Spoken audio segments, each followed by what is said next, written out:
1999 தமிழ்நாடு முஸ்லீம் முன்னேற்ற கழகத்தின் சார்பாக சென்னை கடற்கரையில் வந்து முஸ்லீம்களின் வாழ்வுரிமை மாநாட்டை நடத்தினோம்.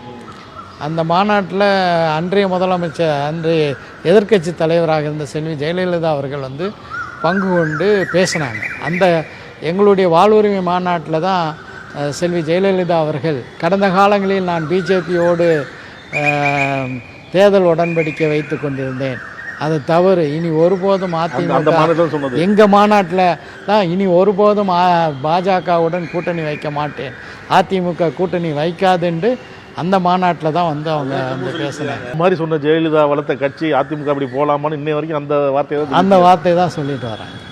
மிக முக்கியமான ஒரு விஷயம் வந்து என்னென்னா, நாங்கள் வந்து முஸ்லீம்களின் வாழ்வுரிமை மாநாடு அப்படிங்கிற பேரில் இடஒதுக்கீடு கோரிக்கை மையமாக வைத்து ஒரு பெரிய மாநாடு நடத்துவதற்காக நாங்கள் வந்து திட்டமிட்டோம். முதல்ல வந்து அது 1997 டிசம்பர் 6 அந்த மாநாட்டை நடத்துவோம் அப்படின்னு பிளான் பண்ணோம். ஆனால் அந்த 1997 கோயம்புத்தூரில் செல்வராஜ் என்கின்ற கான்ஸ்டபிள் அநியாயமாக படுகொலை செய்யப்பட்டது, அது தொடர்பான நிகழ்வுகள், அதனால் அதை நடத்த முடியல. 98 டிசம்பர் 6 அதை திட்டமிட்டோம். அப்போதும் வந்து சில அசம்பாவிதங்கள் ஆங்காங்கே அந்த சூழலில் நடத்த முடியல.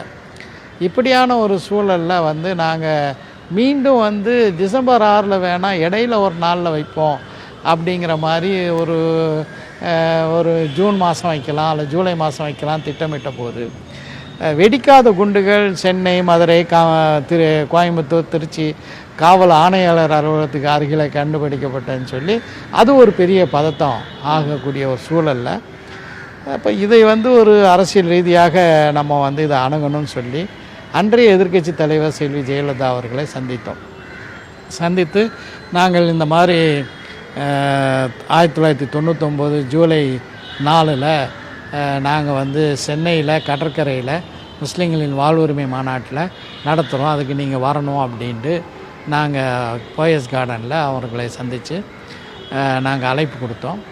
அழைப்பு கொடுக்கும்போது அவர்கள் வந்து நான் சொல்கிறேன், நாளைக்கு உங்களுக்கு சொல்கிறேன் அப்படின்ட்டு உடனே ஒத்துக்கலையா? உடனே ஒத்துக்கலை, நாளைக்கு சொல்கிறேன் அப்படின்னு சொன்னாங்க.